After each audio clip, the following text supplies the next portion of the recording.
going to be a versus movie because it was taken from a graphic novel where Batman and Superman do face off. But that's just a part of the story. The rest of the story is about a bitter old Bruce Wayne who comes out of retirement to become Batman once again and stuff like that.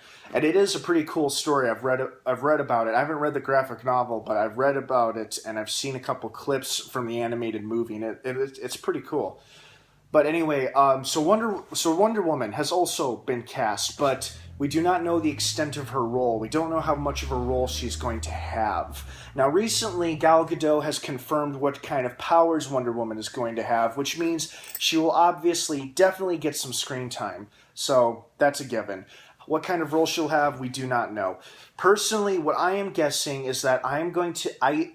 keep in mind, this is just my speculation as to what she could play or what she could be.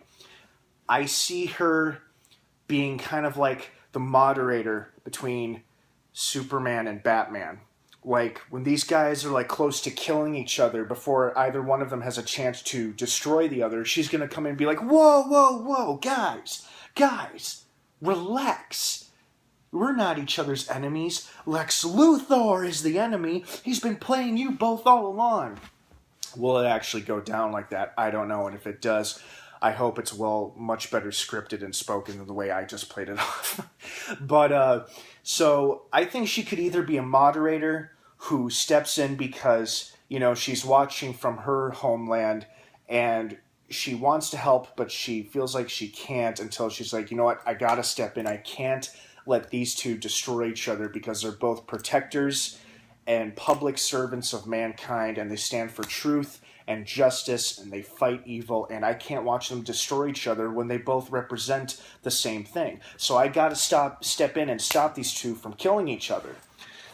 Now, that's just my theory. Her role could be completely different in the film. We won't know anything until, obviously it gets much closer for the movie to come out. So right now it's all just speculation for me. So she's either going to be a moderator or she'll have some kind of glorified cameo. And I'll get to that in a second. So anyway, Wonder Woman has been cast. And then, unfortunately, January of 2014, we get the big dreaded announcement that instead of being released July... Because originally at Comic-Con they said this movie was going to be released July 15th or 17th of 2015.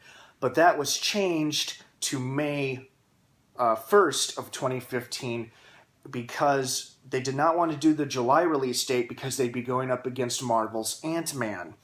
And they didn't want to go up against a Marvel movie. And then they make this decision of giving it a May release slot, and that's the same date as Avengers Age of Ultron, which is obviously going to be a huge blockbuster hit film.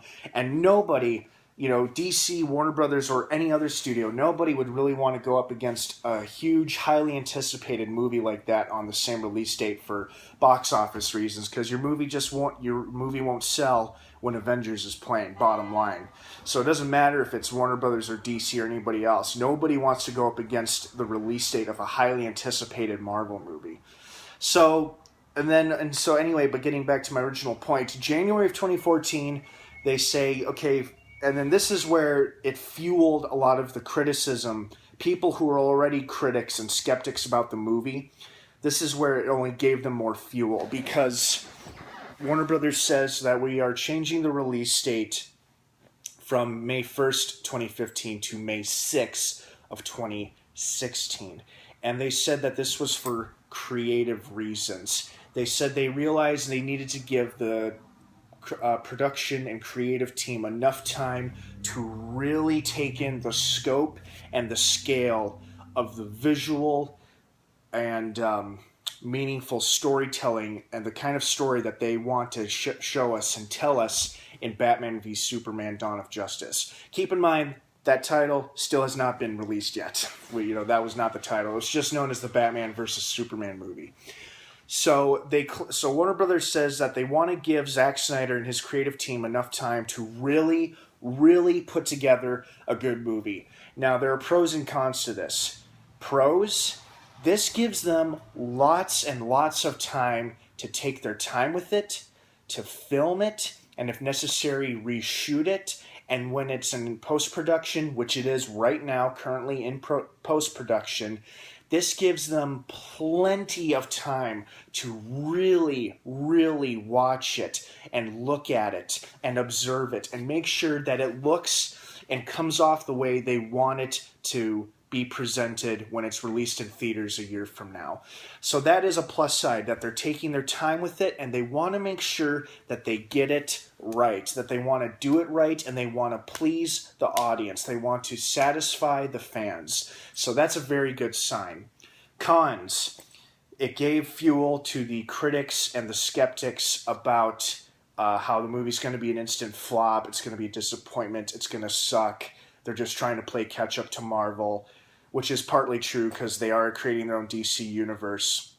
But then again, you know, other studios are doing that too. Like the Universal Studios is creating a shared universe for their Universal monsters that technically started with Dracula Untold, which was okay, could have been a lot better, but the beginning of that universe is supposed to start with a reboot of The Mummy for next summer. But anyway, point being, tons of studios are creating shared universes because they realize how much money they can make now that Marvel has set the standard for shared universes. Anyway, but this just gave more, you know, the change in release dates gave the critics and skeptics more fuel for how they're predicting this movie's going to be a flop. Zack Snyder doesn't know what he's doing. Warner Brothers don't know what they're doing. They made a mistake casting Ben Affleck as Batman. They made a mistake casting Gal Gadot as Wonder Woman, who's received a lot of criticism for being too skinny and more recently not having bigger boobs as Wonder Woman. And she responded recently to that claim about not having bigger boobs, as her critics have said, and she gave this hilarious response about it. So she's like, yeah, you know what, I'm aware of that, but she has been in training and working out since the day she was cast, because the news is constantly updating us and telling us that she is always working out, getting in shape, building lots of muscle. And Jesus Christ, people, have you ever heard of CG? If she's not bulky enough by the time they get to her character in the movie in post-production, they can just put fucking CG muscles on her. Jesus, relax. And, you know, then last year at Comic-Con, they released her official image, of Wonder Woman. And she looks great. I don't know what everybody's bitching about. She's not perfect, maybe, but she looks good. She looks cool. Anyway, so... And so this, you know, that gave more fuel to the critics. And they're like, haha, I told you, this movie's going to suck. It's going to blow. It's going to be a huge disappointment. There's no way they can beat Marvel. Nobody can beat Marvel. It's like, okay, yeah, so they changed the release date. Ooh, yeah, that's a... Sorry about that. Windows open. That's a bad sign. Ooh, they changed the release date. Ooh, whatever. You know, whether it be for creative reasons or they simply didn't want to go up against Marvel, point is, what's done is done, and it's definitely coming out a year from now. So, and then moving on, after a while, we got confirmation that Jesse Eisenberg would be playing Lex Luthor. And of course, like the Affleck and Gal Gadot casting, that sent major backlash across the internet. Fanboys were furious and enraged. People were already screaming for the role to be recast, but what's done is done. Jesse Eisenberg is going to be our Lex Luthor for the next couple of years, so might as well stop bitching about it because, you know, whether you like it or you hate it, point being, Jesse Eisenberg will be Lex Luthor. Sorry. So, I don't know. I mean, I could see him pulling it off. When I first heard about it, I'm like, oh, good. My first thought was not, oh, Jesse Eisenberg, he's so scrawny and nerdy looking and skinny. Oh, he'll never be Lex Luthor. No, my first reaction was, oh, good, they've confirmed that Lex Luthor is going to be the bad guy or one of the bad guys in the movie. Awesome, he's going to be in it. And, you know, it's like, I couldn't care less if it was Jesse Eisenberg. And I haven't seen The Social Network yet, but I've heard great things about it. And apparently, he plays a total egomaniac asshole in that movie. It's about the foundation of Facebook and how the creator of Facebook, this Zuckerberg guy, created lots and lots of enemies before creating so many friends, as the tagline goes.